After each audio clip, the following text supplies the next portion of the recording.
충남 서천 대로변에 위치한 기동 슈퍼.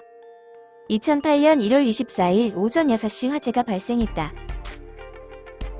화재가 진압된 후 슈퍼 주인인 77세 김순남 할머니의 시신이 발견될 것으로 짐작하였으나 발견되지 않았다. 방에서는 할머니의 혈흔이 상당량 발견되었다.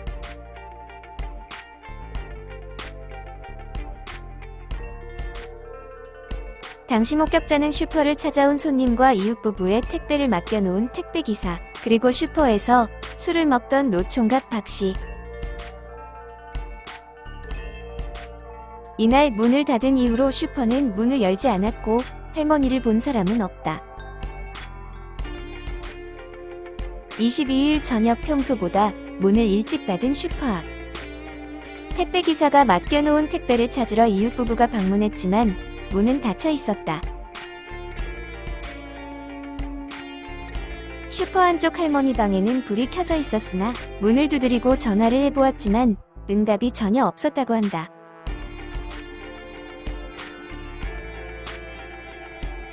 그러던 중 갑자기 방에 불이 소등되었다고 부부는 증언했다.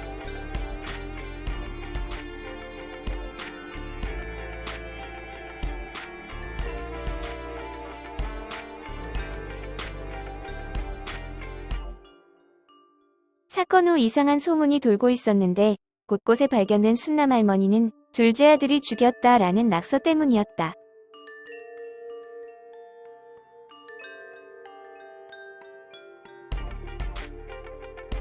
낙서에 할머니의 실명과 둘째 아들을 언급한 것으로 보아 범인은 면식범일 가능성이 높다. 22일 저녁 자연스럽게 슈퍼를 방문하였고 할머니와 실랑이가 있었으며 살인으로 이어졌을 것이다. 부부가 방문했을 때 이미 할머니는 살해된 후이며 시신을 옮긴 후 어떠한 이유로 이틀 뒤 다시 방문하여 불을 지르고 도주한 것이다.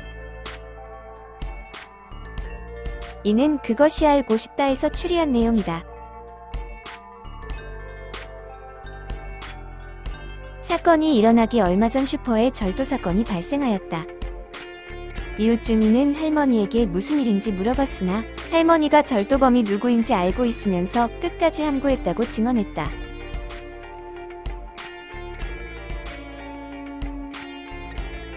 (2001년) 슈퍼에서 30만 원을 절도하여 감옥에 다녀온 전과육범의 이씨. 이자가 앙심을 품고 다시 찾아와 돈을 갈취하였고 할머니는 무서워 이를 알리지 못했다.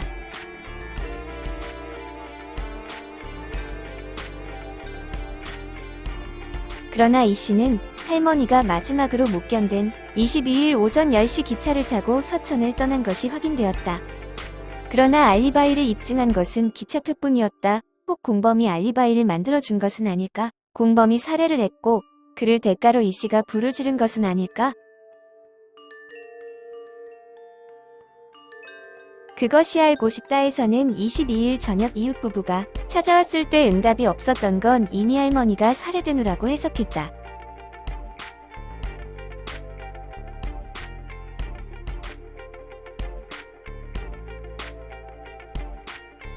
(22일) 저녁 슈퍼로 방문하였고 24일까지 할머니와 계속 거주하고 있었을 것이다. 화재 당시 문은 안쪽으로 잠겨져 있었는데 이는 23일 슈퍼가 문을 열지 않아도 할머니가 어디 아프신가 정도로 생각하도록 상황을 만들었을 가능성이 있다. 시나리오 3의 상황에서는 할머니가 화재가 일어나기 직전인 24일 새벽 사망했기에 23일 이웃이 방문하더라도 범인은 위험할 것이 없다. 할머니가 생존해 있기 때문이다.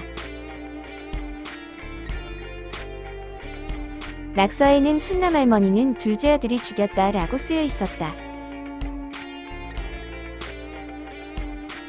할머니에게는 5명의 아들이 있었는데 모두 사건 당일 알리바이가 확인됐다. 모두 서천을 떠나 거주하고 있었으며 할머니 혼자 서천에서 거주하고 있었다.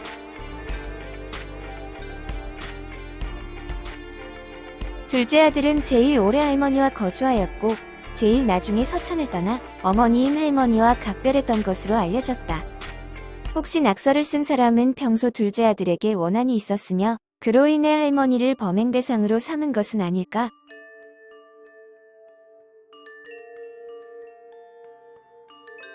화재가 일어난 시각은 오전 6시. 시골 특성상 도시보다 주민들이 깨어있을 가능성이 크다. 범인이 외지인이었다면 범인 입장에서는 목격자를 두려워할 가능성이 있다. 또 화재 발생 전 20에서 30분 만에 몸을 숨길 만큼 근처에 거주하며 이동수단이 필요 없는 자. 범행 시각 전후로 슈퍼 근처를 배회하여도 전혀 의심받지 않고 화재 현장에 다른 이웃 주민들과 같이 달려와 사건의 흐름을 관망하여도 상관없는 자.